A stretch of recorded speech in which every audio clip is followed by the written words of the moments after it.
ठीक है सर, आप इतना अच्छा बोलते हो, ठीक है, आप काफ़ी पढ़े लिखे जागरूक लग रहे हो, लेकिन जो आप कुछ टाइम पहले हम देख रहे थे कि आप काफ़ी रिलीजन को लेकर काफ़ी ऑफेंसिव हो रहे थे, ऐसा क्या वजह है? देखिए सर, अभी तक पहले कैसा होता था पता है? 2014 से पहले हमें सेक्युलरिज्म का चूरन खिलाया गया था।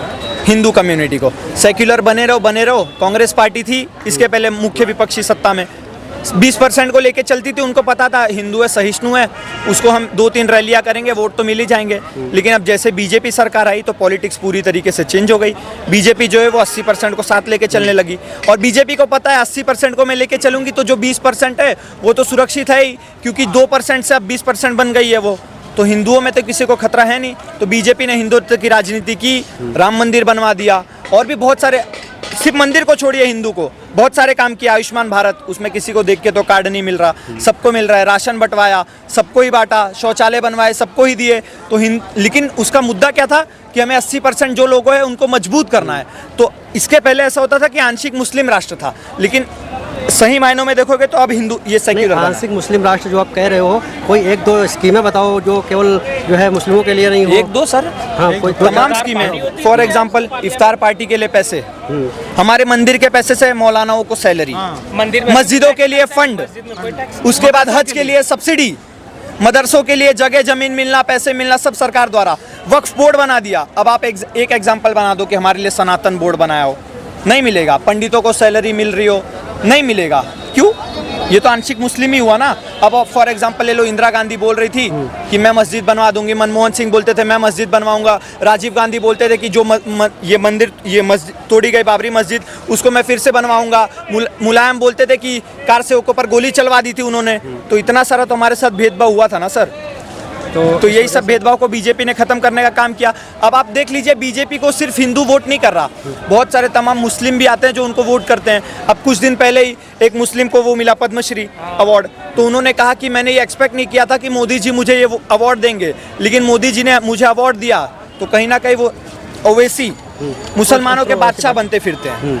मुझे आप एक भी एग्जाम्पल बता दो कि वो इनके क्या नाम था, टिक्कू, उनके उस पे गए हो, फिर जो शहनाई बजाई थी बिस्मिल्लाह खान, उनके कब्र पे कभी गए हो? नहीं जाएंगे। उनको जाना किस पे?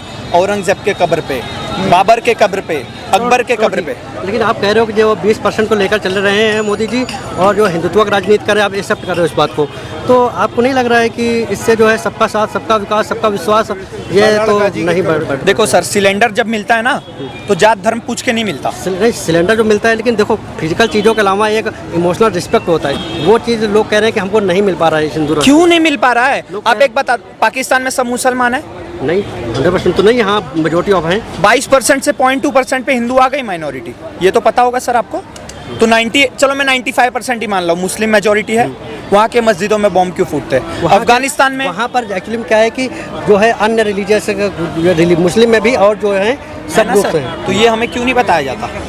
क्या बताया? अब हिंदुस्तान में 70% हिंदू मेजोरिटी है, तब से लेके आज तक एक एग्जांपल मुझे बता दो कि यहाँ के मस्जिदों में बॉम्ब फूटे हो। बिल्कुल, यहाँ पर पुलिस प्रशासन बहुत चौकस है। पुलिस प्रशासन चौकस नहीं है सर, हम हिंदू लोग चौकस है।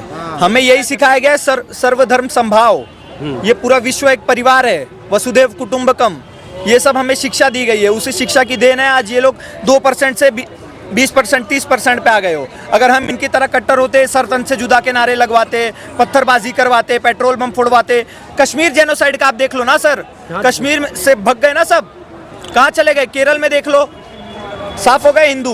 साफ बिल्कुल नहीं होंगे, उनको बहाली की जाएगी और मोदी सरकार इसके लिए काम भी करेगी। कहाँ बहाली करोगे सर?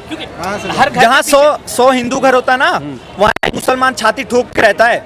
आप 10 मुसलमानों के बीच में आप रह के बताओ, यहीं मिलूंगा आपको, आके जूते मारना मुझे। नहीं, ऐसा तो हम नहीं। पाकिस्तान का झंडा गाड़ दिया जाता है बहुत से मुस्लिम इलाकों में, आज भी कश्मीर पाकिस्तान में गलीब झंडा गाड़ दिया है। ऐसा तो हमने अपनी आंखों से नहीं देखा है। मैंने तो देखा है, जमशेदपुर में मैं खुद देखा हूँ, अपने आंखों, मानगो में, आजाद बस्ती में, वहाँ पाकिस्तान का झंडा गाड़ देते हैं। मैं बंगाल से, वहाँ पे रैली निकलती है रामनवमी का, तो पुलिस ने क्या बोला कि पहले जो हमारा चला आ रहा था 50 साल से जो रूट था वो डिसाइडेड था। फिर पुलिस ने बोला कि देखो अब ये जो रूट है इसको डाइवर्ट किया जाएगा, क्योंकि जो प्री डिसाइडेड रूट था, उसमें बहुत सारा ऐसा एरिया है जो मुस्लिम एरिया है। तो आप मुझे बताना, हम अपने ही देश में जहाँ पे क्या मुस्लिम पॉपुलेशन ज़्यादा हो गया, उस एरिया से क्या हम रैली नहीं निकाल सकते? उस एरिया से क्या हम जा नहीं सकते? अगर अभी आप नया एरिया रूट दे रहे हो तो उस एरिया में भी तो कल को मुस्लिम पॉपुलेशन ज़्यादा हो जाएगा, फिर मैं क्या करूँ? तो घर में बैठ के फिर रैली निकाल लूँ? देखो एक्चुअली में क्या है कि हाँ। अपना राष्ट्र का जो इतिहास रहा है पिछले का, दंगों का काफी ज्यादा देखने को तो मिलता है। दंगों से बचने के लिए किसी की एक बात बोलो, innocent लोग मारे जाते हैं दंगों में। मुहर्रम का भी जुलूस नहीं निकलना चाहिए। एक बात बोलता हूँ तो फिर हाँ एकदम सही भाई साहब बोले। पुलिस को इस बात को पुलिस पर छोड़ दिया जाए कि कहाँ से नहीं पुलिस नहीं,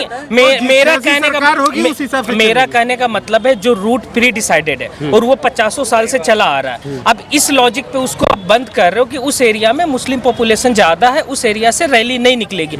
ये क्या सफिशिएंट रीजन है? आप ये कर सकते हो कि ठीक इस एरिया से निकलेगी, थोड़ा सा हम साउंड कम कर लेंगे, जो एक होता है थोड़ा हुड़दंग कम करेंगे, क्योंकि भाई भीड़ भाड़ एरिया है, वो कर सकते हैं। बट आप एकदम मना कर दो तब तो भाई कल को इधर भी सीपी में भी मुस्लिम एरिया हो गया, तब तो फिर यहाँ पे भी रैली नहीं निकलेगी, बस नहीं चलेगा। आपने ये सुना होगा जहांगीरपुरी संवेदनशील इलाका है, सुना है? शाहीन बाग संवेदनशील इलाका है, मुजफ्फरनगर संवेदनशील इलाका है, ऐसा एक भी ये चीज सुना है? सीपी हाँ। संवेदनशील है। देखो क्यों? एक ही कम्युनिटी जहाँ रहती है मेजोरिटी में, वही क्यों संवेदनशील हो जाता है? इसके बारे में कभी विचार किया है सर आपने? जितने भी हिंदू एरिया वो तो कभी संवेदनशील नहीं रहे, वहाँ पे तो सारे ही धर्म के लोग। मुहर्रम में आप लोगों को क्यों नए नए तलवार वेपन खरीदने पड़ते हैं? एक मुसलमान करता है, जैसा कि हमारा अनुभव रहा है। रामनवमी में तो एक हिंदू तलवार नहीं आपने खरीदता। देखा नहीं है, मैंने लाइव आपको एग्जांपल दिया ना कि जो पुलिस जो है रूट डाइवर्ट करने का उसका रीजन क्या था? ये रीजन था कि इस एरिया में मुस्लिम पॉपुलेशन ज़्यादा, इस एरिया से अब रैली नहीं निकलेगी। तो मेरा कहने का मतलब है ना, जिस एरिया में मुस्लिम पॉपुलेशन ज़्यादा हो जाएगा उधर क्या चलना मुश्किल होगा?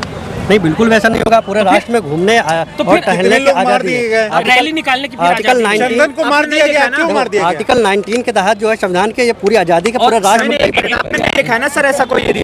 मैं आपको बताना चाहूंगा, जहांगीरपुरी है ना सर, आप वहाँ पे सिर्फ एक भगवा झंडा लेके चले जाइए, देखिए आपका कॉन्स्टिट्यूशन आपकी मदद करने आता है क्या? देखो ऐसा तो नहीं है, और नहीं आप जाके देख लीजिए, आपको पता चल जाएगा। हम बिल्कुल जाके देख लेंगे, इसमें कोई राय नहीं। कभी हम जाके जब एक बार जाके भगवा झंडा लेके वीडियो शूट करा के हमें दिखा देना, अगर आप सही सलामत आ जाओगे ना सर, मैं अगले दिन यहीं मिलूंगा। श्री राम के नारे भी लगा देना चाहिए। नहीं देखो एक्चुअली क्या है कि पब्लिकली आप झंडे लेके ही चले जाओ बस। जो Publicly नारे नहीं लग चूरन सर हमने खाया था ना, वो चूरन हमने खाना छोड़ दिया है, और आपको भी ये चीज हम मानने की जरूरत है। तो कहीं ना कहीं दिक्कत थी, जो दिक्कत आप